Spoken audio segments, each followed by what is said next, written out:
कि देखो जितने भी आप टॉपर्स का इंटरव्यू पढ़ लो तो प्रीलिम्स के लिए ना एक ही बात कहेंगे कि भैया प्रीलिम्स के लिए ना हमने क्या करा था, हम जो है कोचिंग के टेस्ट पेपर्स लाए थे और हमने उनकी प्रैक्टिस करी थी।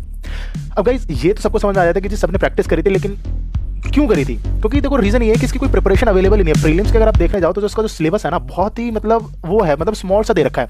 जैसे मेंस का बहुत ही डिस्क्रिप्टिव है, लेकिन हमें प्रीलिम्स का सिलेबस देखकर आपको कुछ पता ही नहीं चलेगा कि आपको तैयारी क्या करनी है। तो लेकिन अगर प्रैक्टिस करनी है तो फिर अगर हमारे पास प्रिपरेशन के लिए कुछ नहीं है तो हमें प्रिपरेशन प्रैक्टिस करनी किस चीज़ की है? तो हम सबको ये लगता है कि देखो जो भी कोचिंग टेस्ट सीरीज आ रहे हैं या फिर जो यूपीएससी के पास्ट पेपर्स हो गए, हमें जो है ना उनकी प्रैक्टिस करनी है।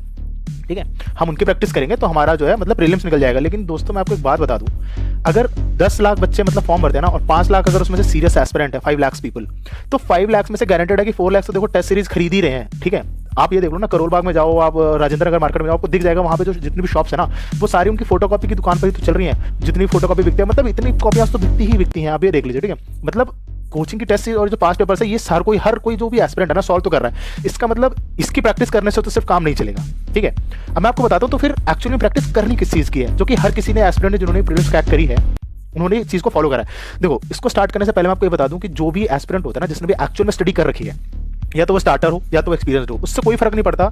एक चीज़ की गारंटी कि उससे 30 से 40 क्वेश्चन तो मिनिमम आते ही होंगे किसी भी पेपर में। ठीक है, आप ये समझ लीजिए मतलब 80 नंबर तक कोई भी एस्पिरेंट आराम से स्कोर कर सकता है। अगर आपका कम स्कोर आ रहा है इसका मतलब आपकी नेगेटिव मार्किंग ज़्यादा है। ठीक है, और थोड़ा बहुत ज़्यादा हो सकता है तो आपका 90 स्कोर आ रहा होगा या फिर 100 स्कोर आ रहा होगा, लेकिन यहाँ तक भी जो है ना हमारा पेपर नहीं निकलता। अब स्ट्रैटेजी ये है और प्रैक्टिस हमें किस लिए करनी है, ये 80 से ना इस स्कोर को 120 ले जाने पर जो हमारा ये जो मेथोडोलॉजी यूज करना है ना, यहाँ पर हमारी प्रैक्टिस काम आएगी। और इस प्रैक्टिस को अगर मैं एक्चुअली कहूँ तो इसको मैंने जो नाम दिया हुआ है कैलकुलेटेड रिस्क टेकिंग। ठीक है, कैलकुलेटेड रिस्क टेकिंग। अब ये है क्या, मैं अभी आपको बताता हूँ थोड़ी देर में। अभी अब कंटिन्यू करेंगे हम आगे की स्लाइड में।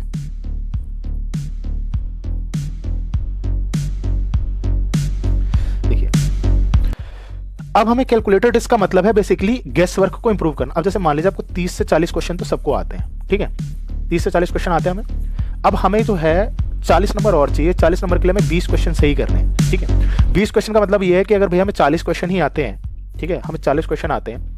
अब ऐसा तो नहीं कि अगले 20 हम मारेंगे तो वो 20 के 20 से हो जाएंगे, तो इसका मतलब तो हमें मतलब 60 क्वेश्चन आते थे तो हमें तो कुछ करने की जरूरत ही नहीं है। पर ऐसा कभी होगा नहीं। आप कितने भी एक्सपीरियंस हो जाओ, ये मैं आपको बता रहा हूँ, आप कभी 60 क्वेश्चन ऐसे टिक नहीं मार सकते जिसमें आप कह दो कि मेरे सारे के सारे सही हैं। ठीक है, कहीं ना कहीं एरर के चांसेस रहते हैं। ठीक है, तो कैलकुलेटेड रिस्क का मतलब हमारा जो है वो इन दोनों चीज़ों से, और प्रैक्टिस जो है ना वो सारे टॉपर्स वो इस चीज़ की करते हैं।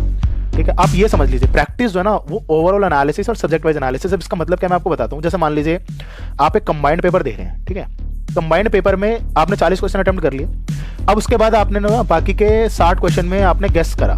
ठीक है, आपने गेस मार्किंग करी, आपने देखा उसके किसी का बी करा, किसी में आपको 50% ऑप्शन आते हैं, मतलब 2 ऑप्शन आते थे, किसी में आपको 3 ऑप्शन के बारे में मतलब डाउट था, किसी में आपको मतलब पता ही नहीं चल पा रहा था कि क्या था, लेकिन फिर भी आपने अपने मतलब बेसिक नॉलेज के हिसाब से या फिर आपने करंट अफेयर्स की नॉलेज पे आपने कैसे भी करके उनको टिक मार दिए।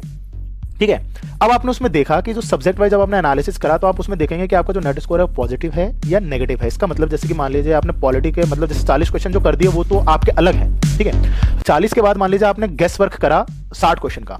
अब उसमें पॉलिटी के थे 10 क्वेश्चन। अब 10 क्वेश्चन में आप देखेंगे कि जो आपका जो नेट स्कोर है वो पॉजिटिव है या नेगेटिव है। अगर नेगेटिव है तो इसका मतलब ये आपका वीक पॉइंट है। ठीक है, या तो आप इसे स्ट्रॉन्ग बना लीजिए।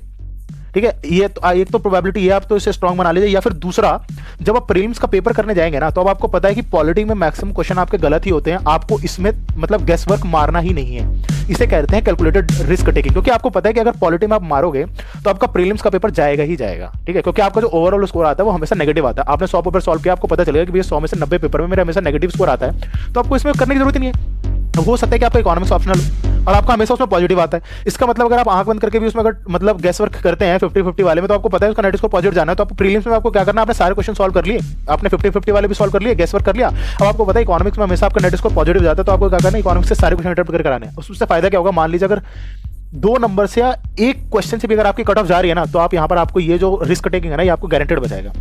अब आपको एक्सपीरियंस से पता है 100 पेपर सॉल्व करने के बाद कि यार मेरा नेट स्कोर हमेशा पॉजिटिव जाता है, तो इसमें आपको घबराने वाली बात नहीं है। आप कॉन्फिडेंस है ना उस पर टिक कर सकते हैं। अब एग्जाम्स में जो प्रेशर होता है ना वो प्रेशर आपके ऊपर काम नहीं करेगा, क्योंकि आपने ऑलरेडी 100 पेपर करके भैया आप में कॉन्फिडेंस आ चुका है कि मेरा इसका स्कोर हमेशा पॉजिटिव जाता है। हो सकता है किसी का करंट अफेयर्स का पॉजिटिव जाता हो। तो दोस्तों कुल मिला के बात ये, सबको ये लगता है कि प्रीलिम्स जो है ना it's all about the luck, but actually में ऐसा है नहीं। Intelligent guess is a skill not luck, ये मेरा खुद का कोट है। ठीक है, इंटेलिजेंट गेस जो हमें करना है ना ये बेसिकली स्किल है, इसे डेवलप की जा सकती है। ठीक है, अब सब्जेक्ट वाइज एनालिसिस हो गया। अब इसके बाद आते हैं ओवरऑल एनालिसिस पे। अब आपने टोटल मान लीजिए 50 से 60 क्वेश्चन आपने गेस वर्क में डाले, ठीक है, गेस वर्क में डाले। अब आप इसमें से टोटल एनालिसिस करेंगे, वे जो टोटल स्कोर है वो पॉजिटिव जाता है या नेगेटिव जाता है। अब उससे क्या होगा, अगर आपने 100 पेपर सॉल्व करे हो, 100 में से देख रहे हो कि 90 है या फिर 80 पेपर में आपका जो ओवरऑल स्कोर है हमेशा पॉजिटिव जाता है, इसका मतलब ये है कि भैया प्रीलिम्स में ना आप आराम से रिस्क ले सकते हैं और अपना गेस वर्क को पूरा कंप्लीट कर सकते हैं और पूरा पेपर अटेम्प्ट करके आ सकते हैं। क्योंकि अब देखो इसमें जो चांसेस है ना, इसमें आपके चांसेस बहुत ज्यादा है, ठीक है। अब इसमें आपके चांसेस मतलब क्योंकि नेट स्कोर आपको पॉजिटिव ही आना है इन 60 क्वेश्चन में, तो आपको डरने की बात ही नहीं है भैया। जितने क्वेश्चन आपके जितने नंबर आ रहे थे वो तो आ ही रहते ना। अब आपको क्या करना, अब हमें पता भैया नेट स्कोर हमारा अगर पॉजिटिव ही जा रहा है, इसका मतलब हमारा जो नेट स्कोर है वो ज्यादा ही आएगा, ठीक है। तो आप पूरे के पूरे क्वेश्चन भी अटेम्प्ट कर सकते हैं, लेकिन आप प्री कंसेप्ट नोशन लेकर नहीं जा सकते अगर आपको पता ही नहीं है कि भैया मेरा जो रिस्क टेकिंग कैपेबिलिटी है वो कितनी है, मेरा कौन सा सब्जेक्ट इंप्रूव सही है, मेरा टोटल एनालिसिस में मैं कैसा रह जाता हूँ। तब आप रिस्क नहीं ले सकते, तब आप पे प्रेशर जो है ना बहुत ज़्यादा काम करता है।